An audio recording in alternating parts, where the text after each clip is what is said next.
আসসালামু আলাইকুম, শাপলা কুকিং চ্যানেলে আপনাদের সবাইকে স্বাগতম। আজ তৈরি করব সিদ্ধ চালের গুঁড়া দিয়ে নরম তুলতুলে ভাপা পিঠা। আর এই পিঠা ঠান্ডা হয়ে যাওয়ার পরও ভাঙবে না, ফেটে যাবে না, একদম নরম তুলতুলে থাকবে। শীত মানেই সকাল বিকালে গরম গরম ধোয়া ওঠা ভাপা পিঠা। আশা করি ভিডিওটি ভালো লাগবে। তো ভালো লাগলে আমার চ্যানেলটি সাবস্ক্রাইব করে পাশে থাকবেন আর বেশি বেশি শেয়ার করবেন। তো চলুন তাহলে দেখে নেওয়া যাক এই নরম তুলতুলে ভাপা পিঠা কিভাবে তৈরি করতে হয়।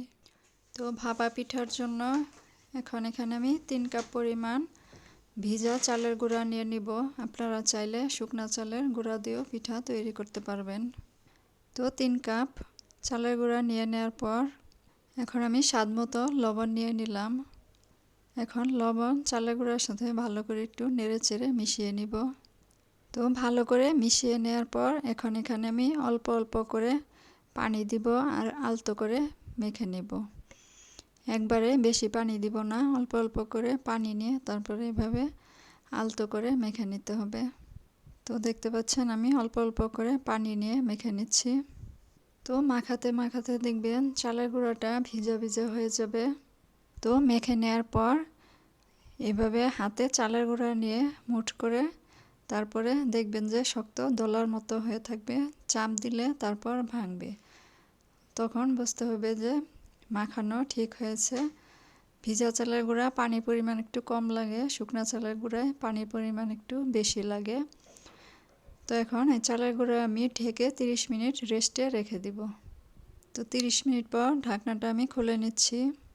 তো এখন চালের গুঁড়োটা আমি চেলে নিব। এরকম একটা চালনা নিয়েছি আর নিচে একটা বড় বাটি রেখে দিয়েছি।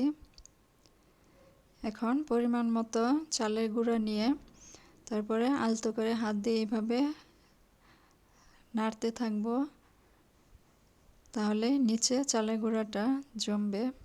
বেশি জোরে জোরে না ঘষে আলতো আলতো করে ঘষে নিতে হবে। তো আমি সম্পূর্ণ চালের গুঁড়া চেলে নিয়েছি, এই তো দেখতে পাচ্ছেন। তো এখন পিঠা তৈরি করে নিব।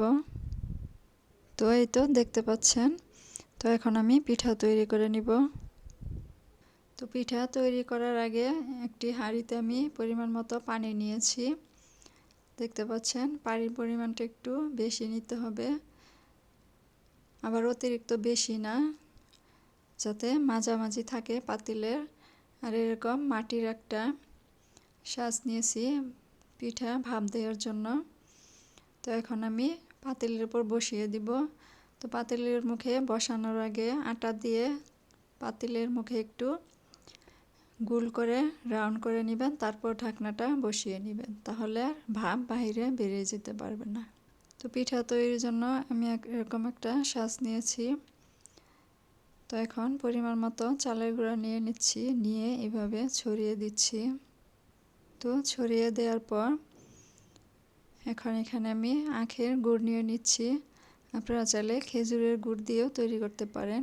তো গুড়টা আমি ছোট টুকরো করে কেটে নিয়েছি। গুড়টা কম বেশি করে নিতে পারেন, যে যেরকম মিষ্টি খেতে পছন্দ করেন। তো গুড় দিয়ে দেওয়ার পর এখন পরিমাণ মতো নারকেল দিয়ে দিচ্ছি। নারকেলটা একটু ছড়িয়ে দিচ্ছি। নারকেলটা আপনারা চাইলে কম বেশি করে নিতে পারেন।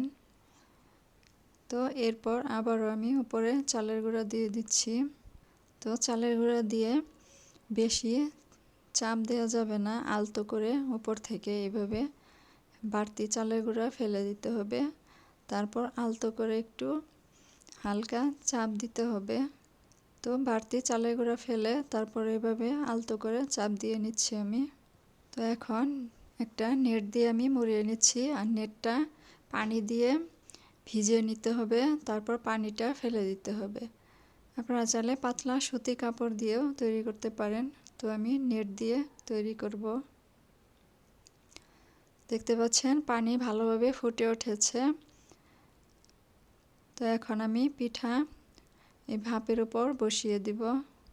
তো বসিয়ে দেওয়ার পর আস্তে করে উপর থেকে শাঁসটা সরিয়ে নিতে হবে, আর এভাবে একটু টুকা দিতে হবে যাতে ভেঙে না যায়।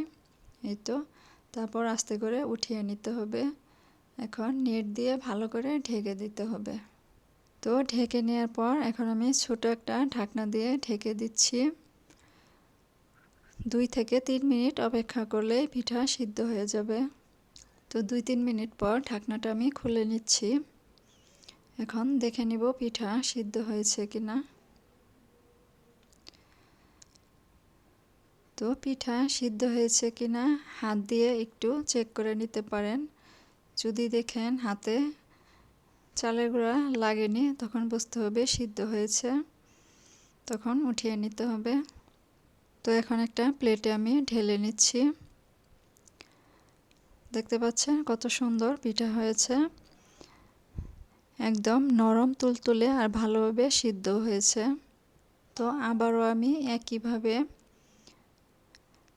সাঁচে পরিমাণ মতো চালের গুঁড়া নিয়ে তো একইভাবে এইভাবে সবগুলো পিঠা আমি তৈরি করে নিব।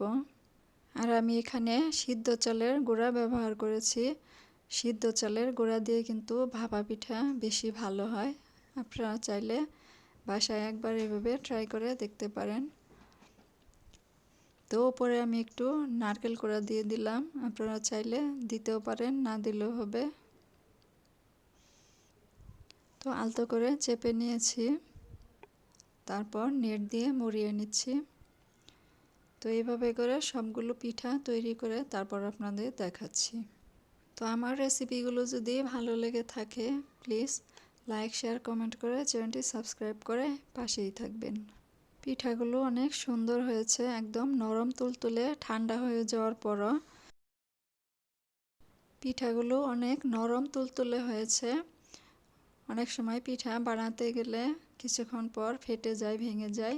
তো সিদ্ধ চালের গুঁড়া দিয়ে যদি এইভাবে পিঠা তৈরি করেন একদমই ভাঙবে না। দেখতে পাচ্ছেন পিঠা কতটা নরম তুলতুলে, কতটা ভালো হয়েছে। এটা ঠান্ডা হয়ে যাওয়ার পরও নরম থাকবে আর একদমই ভাঙবে না। তো আজকের মতো বিদায় নিচ্ছি। আল্লাহ হাফেজ।